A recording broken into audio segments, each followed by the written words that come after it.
produce and publish content around a topic that is going to put you into the mind share of your potential customers.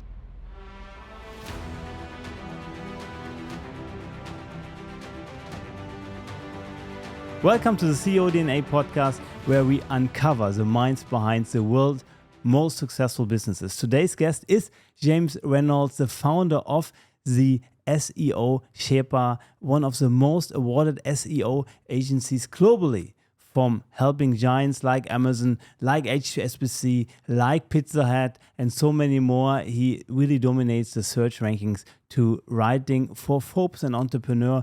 And James is a true master of digital growth. But his story goes far beyond algorithm and traffic. It's really about bold moves, relentless hustle, and the mindset that turns challenges into success. So welcome, James Reynolds. Michael, thanks so much for the invite.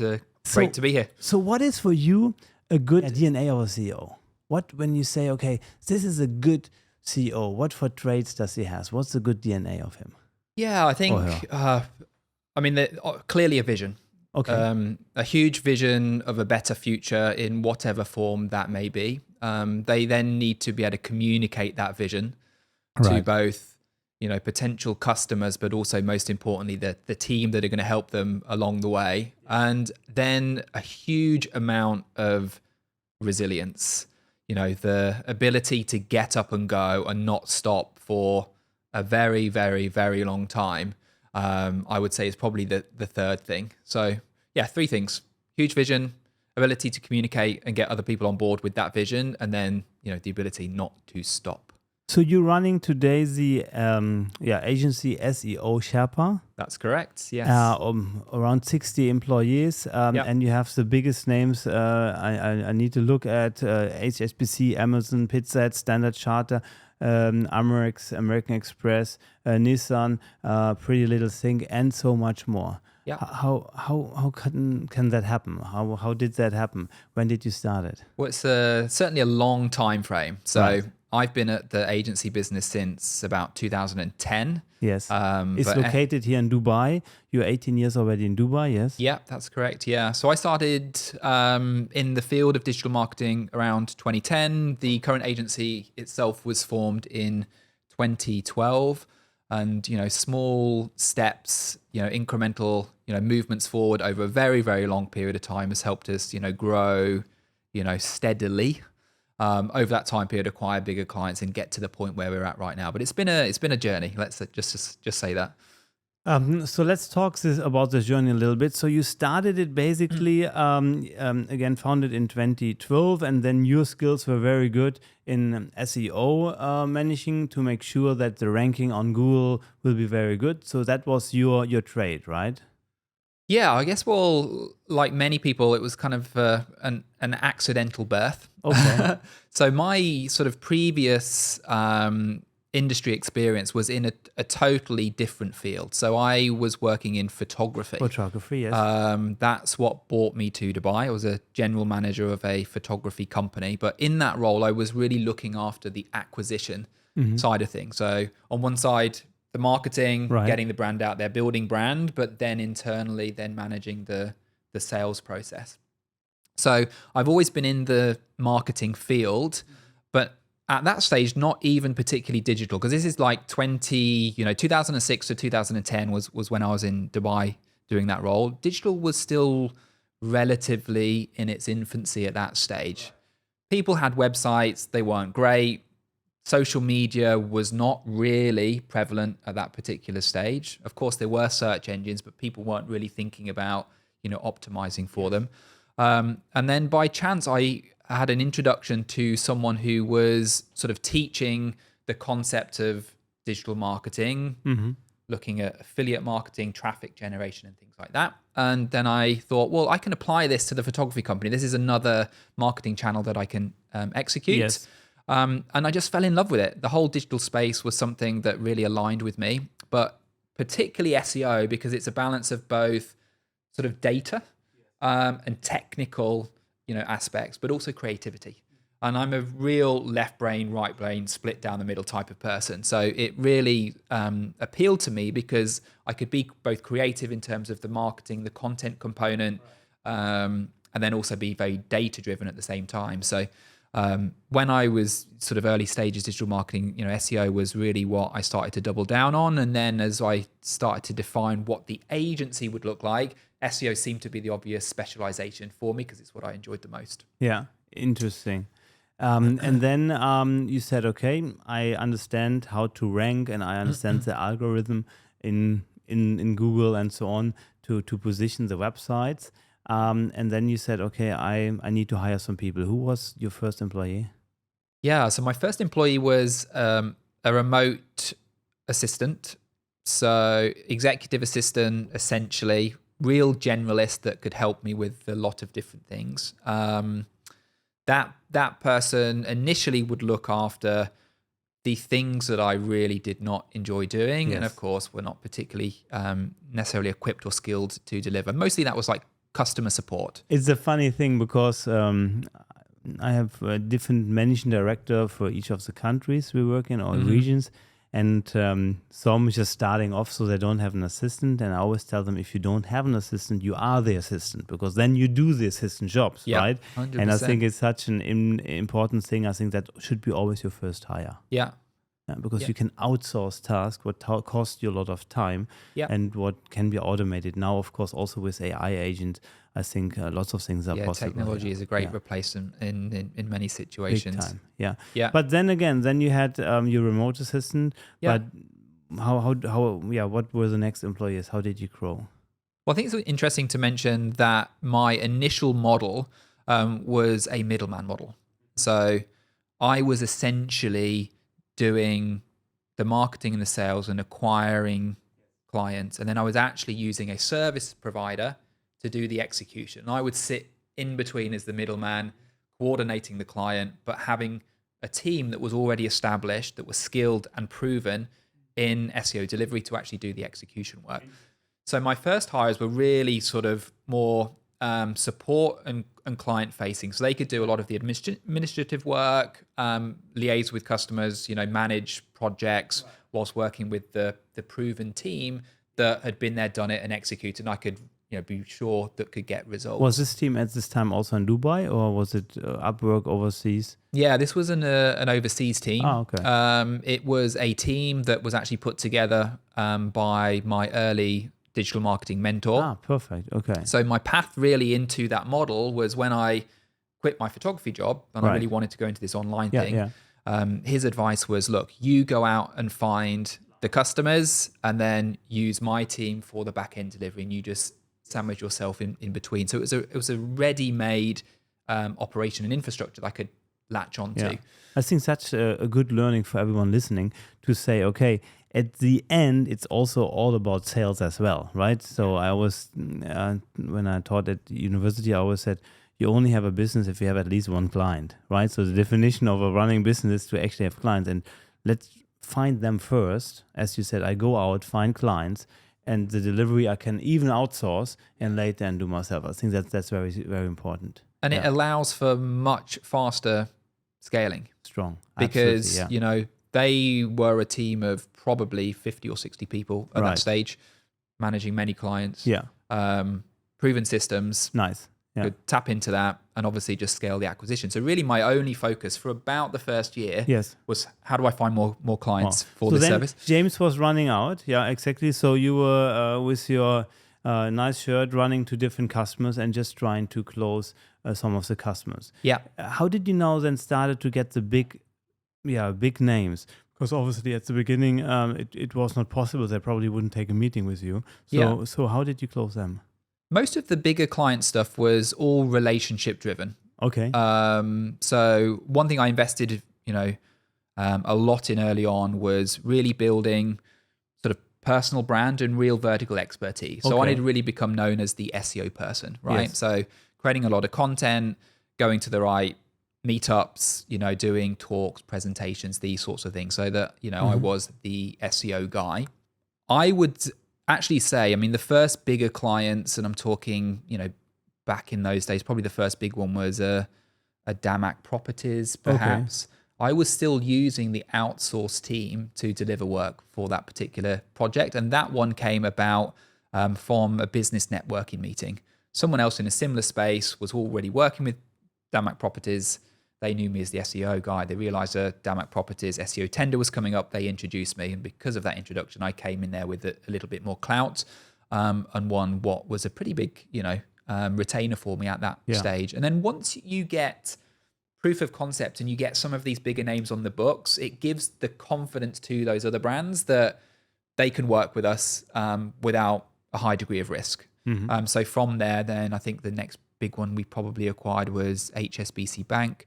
That one was through I would say a reseller is probably the best way to describe it. It was another agency who had HSBC as a customer. They were in the media sales space. And at the end of the year, HSBC came to them and said, look, we've got 60 grand to spend between November and December. We want to spend it on some SEO. They didn't have the infrastructure to do it. They came to me and I executed that project. And from that, loads more business came, Yeah. Because you really build a business quite very impressive. So what is your personal superpower? Why would you say that's like, that's where I shine? That's the things that people say that I'm really good at is building teams. I'm good at identifying the right talent, getting them to buy into the vision, and then build a really strong culture that drives that team forward.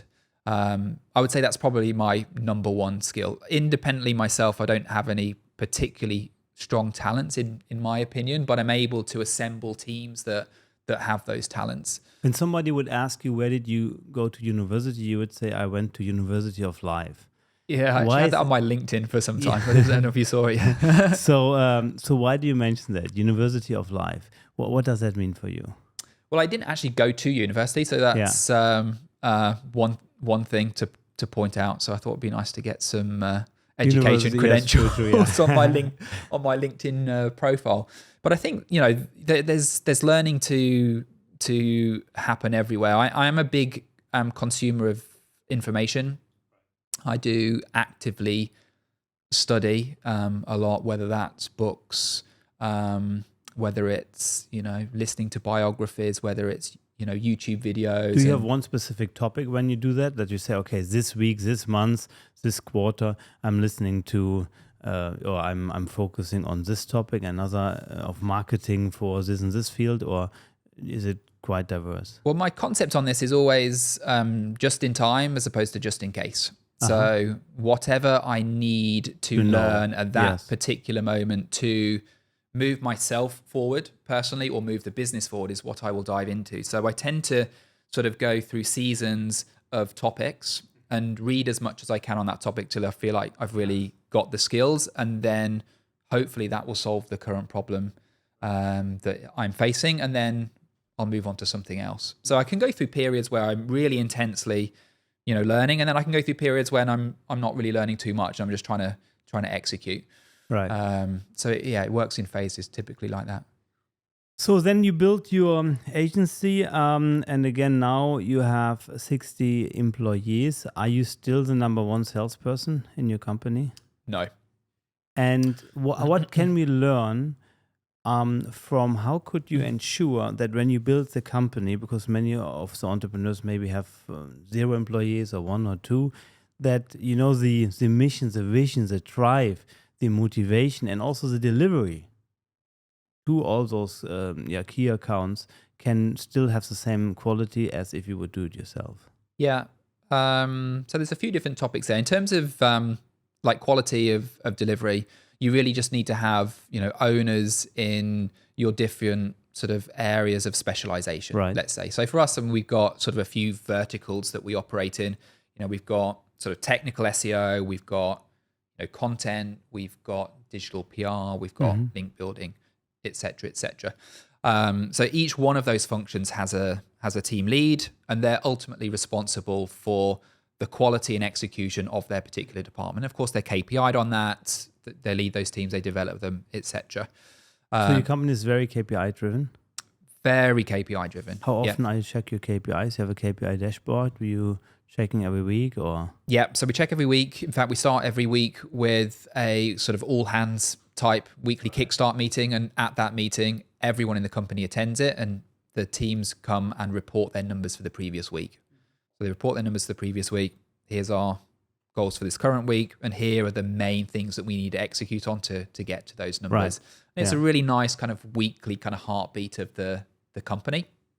We also have that information that's dashboarded that gets kind of pushed into our Slack account each day so everyone knows where they're up to. And then we reset and we realign on those KPIs quarterly. So our sort of cycle of planning is always a quarterly sprint where we set objectives and key results. We agree those at a company level and then at an individual team level, and then we execute on those and regularly report on them. Again, get to the end of that quarter, how did we do, score it, what's our next set of priorities. So very, very focused on, whether it's specific critical numbers that are going to drive the business or key projects that we need to deliver to drive the business forward. Nice, very interesting. Now coming back to what was your key learnings to build from 2 employees now to 60? To ensure the standards are there, to ensure, the hustle is still the same, to ensure that, delivery, everything is still the same as you would do it in a small group.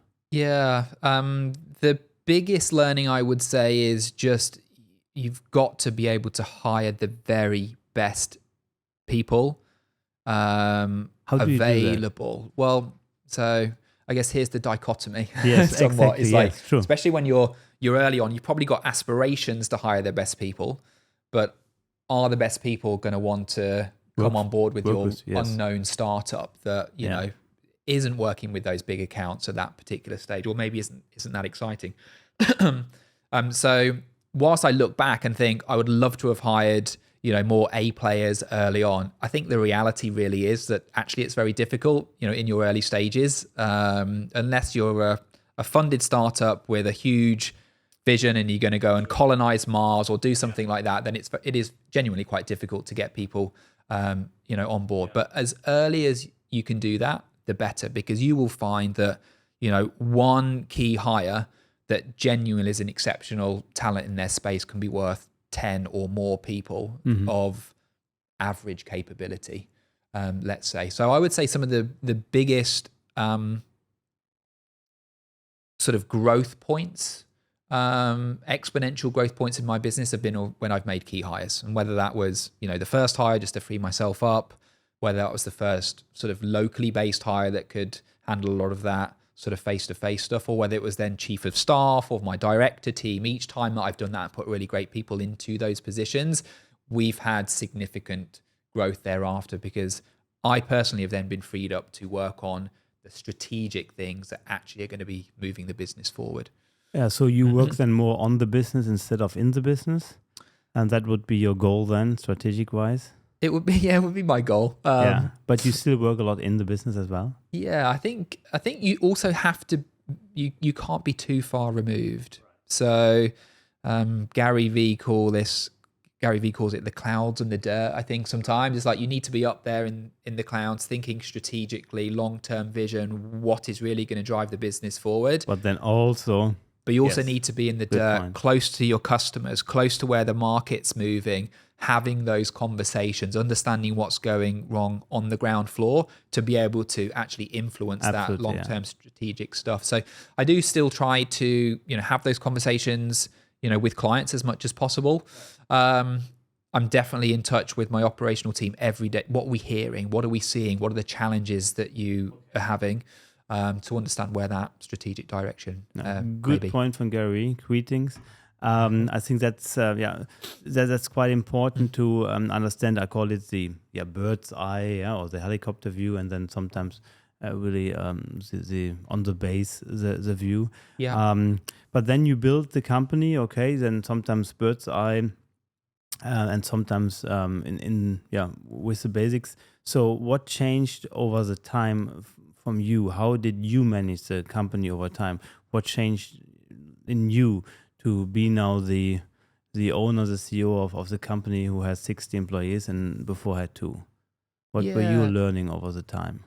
Yeah, I mean, I guess so much. Hard to pin down to one particular thing, but I've always tried to be the example that I need to be, and acquire those skills that are different at a business doing 100K to a business doing $1 million to a business doing several mil. Like there's different stages of skill sets that you need to acquire. And I'm sure at some stage, maybe those skills will exceed or outweigh me, that maybe long term I won't be the CEO of the company. Who knows? Like I'm also ready to admit that when the time may come. But when is the time? Is the time when somebody else could drive the business better than you could, or when you fully burned out, or when would be the time for you to get a CEO in? Yeah, I mean, I'm trying to grow a significant business, and for example, if I wanted to get to 100 mil a year, which is far off where we are right now. So, but I've never done that, right? There's people out there who have already, been CEOs of companies that have scaled from 8 to 9 figures. They would be better positioned to accelerate that growth than I would be, because I'm flying blind. I've never done it before. But you also was flying blind before, and you you haven't built a business with 60 people before as well. You started it, and now you have 60 people, right? Well, I actually had, yeah. Oh, you had before. So I think that was... But not your own. Not my own. Yeah. So would you say that's a difference when it's fully pressure on you and you have to ensure that all the salaries are paid or not, or if you employ it, right? I mean, definitely the feel is very different, right? I mean, and you carry so much more burden That's what I meant. When you've got skin in the game. But you also have the ability to acquire skills that will help you along that journey. And for people that are thinking about starting a business, if we have those types of people in the audience, I think if you can get an apprenticeship of sorts, if you can work in a company that is scaling, watch, observe, what is happening, what do I need to learn, what are the skills that I need to acquire, or even contribute whilst you haven't got so much skin in the game, it is the fastest learning curve that you could go through. So I'm truly blessed to have done that with the photography company, and that really equipped me. But that business, I mean, my business is significantly larger than that one in terms of revenue. About the same headcount, was about 50 people, give or take, the photography company. But it definitely helped me, and but I haven't done the next stage, so who knows? Yeah. I think it's quite interesting, because I also had the chance to talk to a self-made billionaire, also here from Dubai, and I asked him, what's your number one learning? And he clearly pointed out, work first for somebody else. So similar thing what you did. We said, well, I have already, but it's still different that when you have your own pressure, but at least you experience already so much more how it is to run a business, how to do business reviews, how to do the forecasting, and certain challenges, right? Yeah, absolutely. Looking back, what were some of the challenges where you said, okay, that really pushed me back, but actually made me stronger afterwards? And how did you overcome them? What were some of the scary moments in the business? There was one situation where we had our US bank account closed with 7 days notice. Even that you have HSBC as a client, but so I mean, we had our sort of UAE operation, and then we were doing a lot of our billing through merchant facility for some of our smaller clients. That was pushed into a US bank account without any notice. It was literally, we're closing your account. I think it was at that stage there was, it's my assumption because it was never actually, said to us, but they were thinking about the Middle East as a bit of a risk market, and therefore they wanted to close accounts down. So when that happened, it tied up a huge amount of cash that was stuck in that account. I didn't then have a new merchant facility to collect ongoing payments, from subscriptions that we had, and cash was really burnt down to less than nothing for a phase. So that was quite worrisome, and something that I don't know. I can't say I couldn't plan for it. Definitely now would have backups and reserves, but was a pretty stark lesson for me. Did manage to resolve it, thankfully. Yeah, I fully understand. Payment is quite challenging. As you know, I'm running a payment company as well, and I think that's so essential for so many businesses. Why we are so proud to actually help businesses to not to have this hassle. Yeah.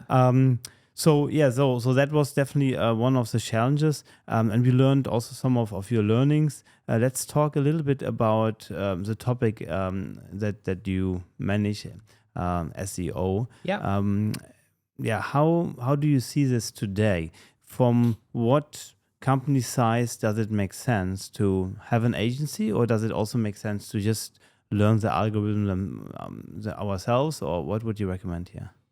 Yeah, it's a great question. I guess that depends on the unit economics of the business and what that opportunity size looks like, and that is different according to industry vertical, target audience, those types of things.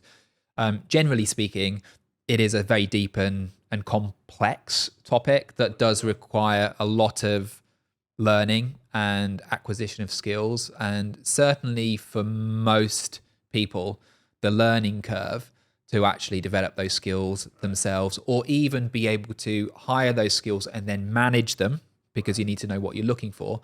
It would typically be better to, get a partner service provider to execute those things for you.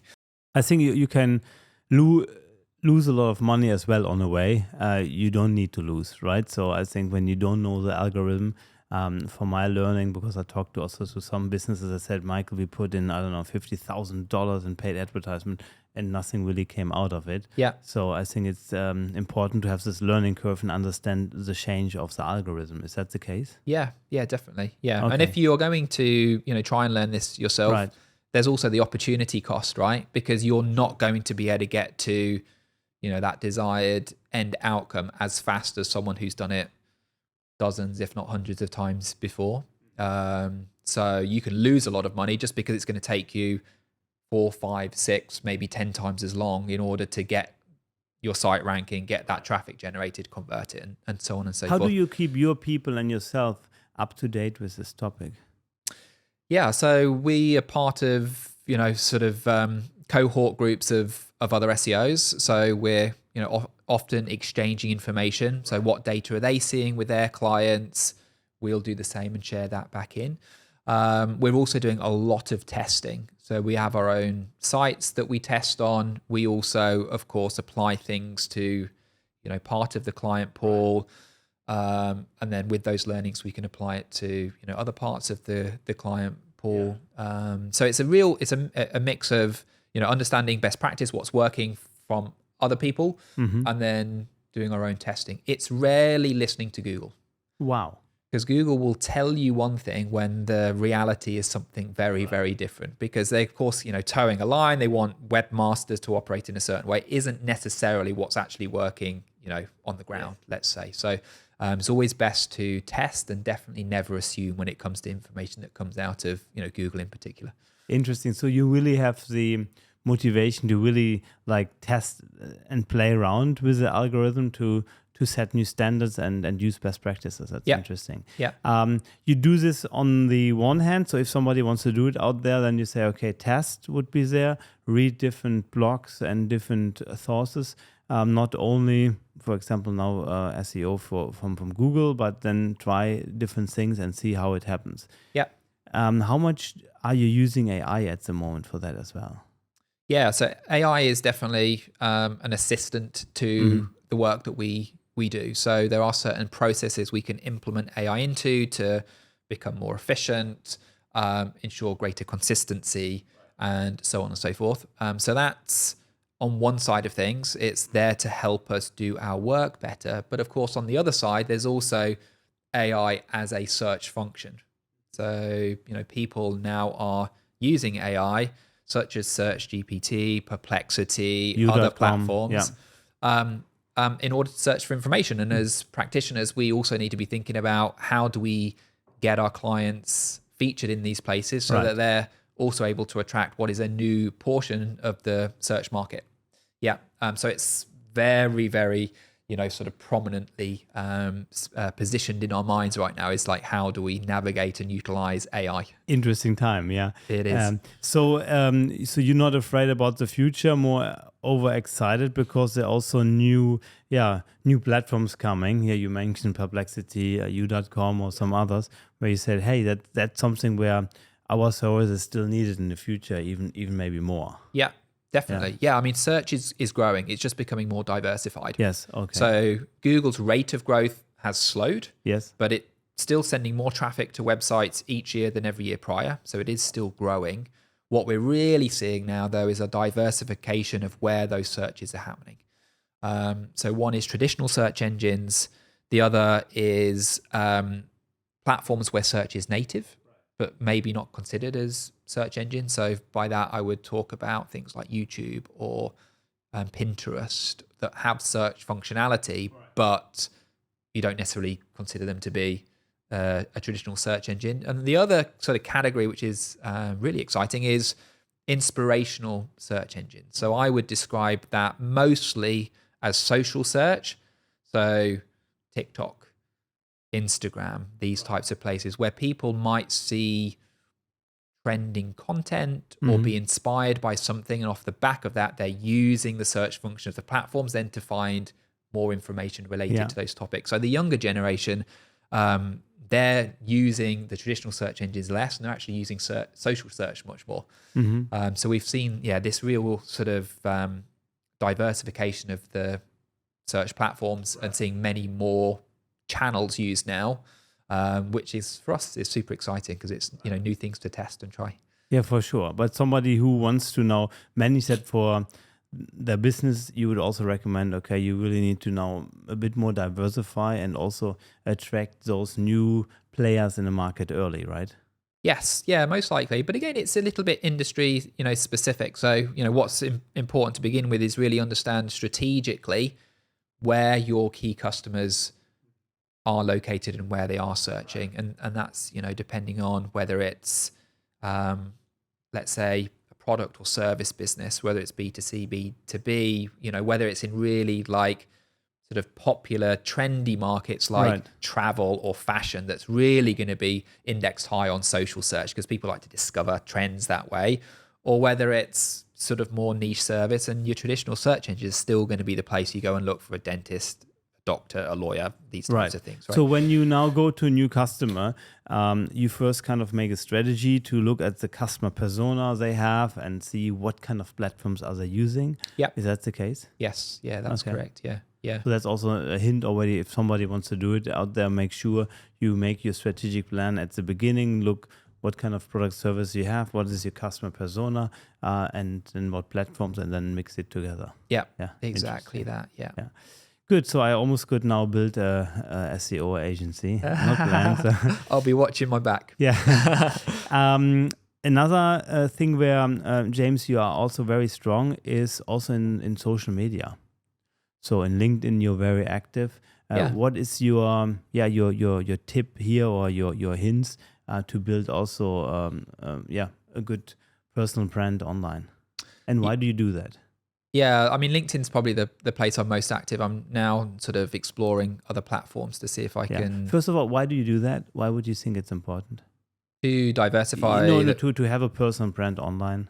Yeah, I think if you look now at where we're at, I mean, certainly at this moment, people are resonating much more with personal brands, and very often the story behind brands which are typically personality driven, right? So there's many great examples of this.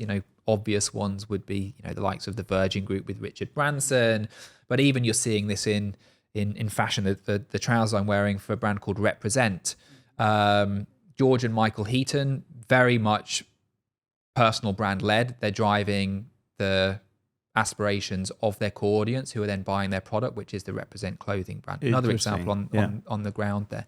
So I think it is really important. I think also as well, just from a positioning of trust, as a service business, it's essential that people see the personalities and the people behind the brand. The age of a faceless service business now are far gone, and the more that your people can come to the forefront is just going to assist with engagement and conversion. Yeah.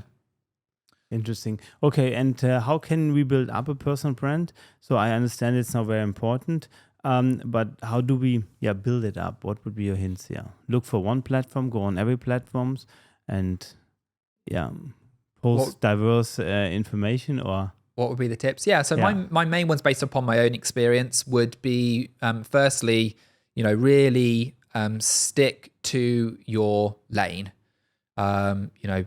Produce and publish content around a topic that is going to put you into the mind share of your potential customers, right? So for me, I pretty much exclusively post content around SEO, inbound and content marketing, the things that we do as an agency. So people learn to know what to expect from the content that I put out there, which makes me far more referable because instantly people will go, SEO, James, SEO Sherpa.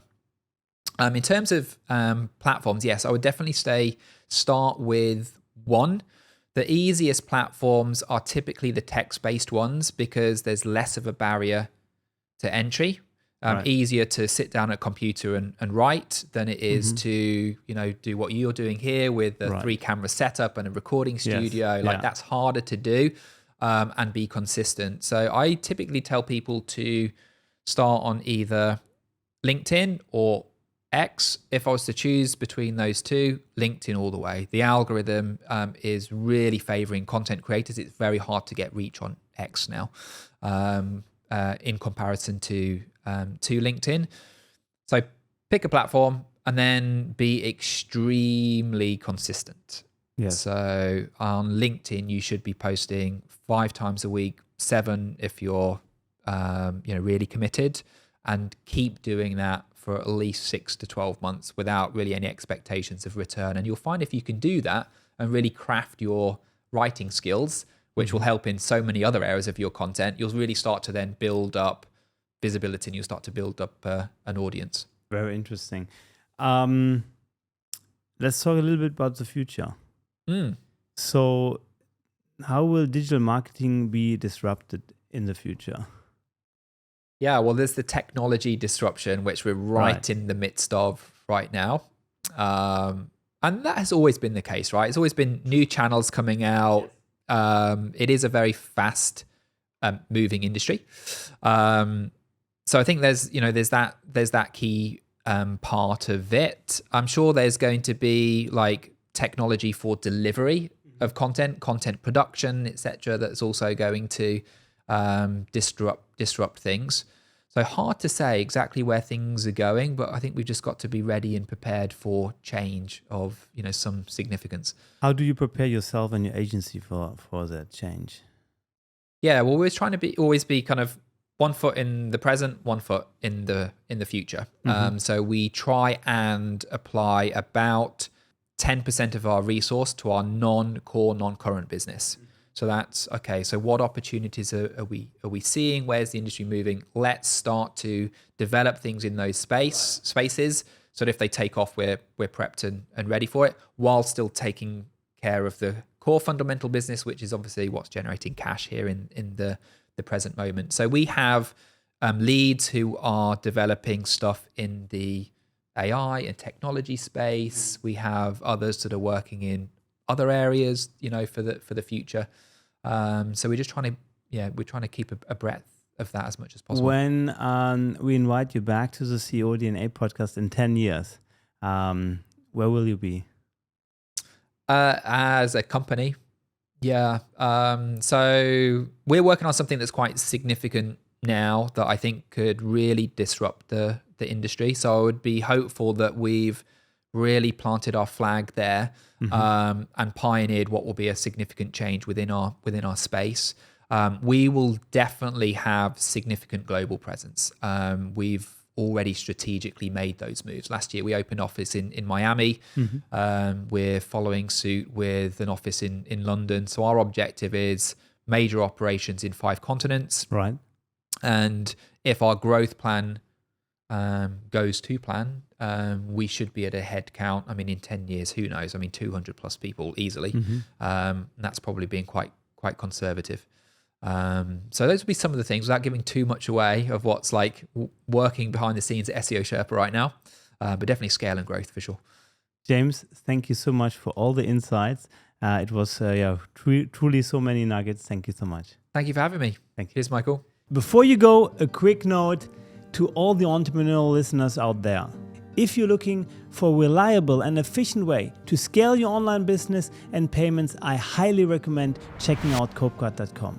It's designed to streamline your processes from payment processing to customer management, all in one platform. Whether you're just starting out or you're looking to scale up, Kloep provides the tools you need to succeed. Visit Kloep.com today and see how it can transform your business operations. Dive in and start optimizing your sales processes now.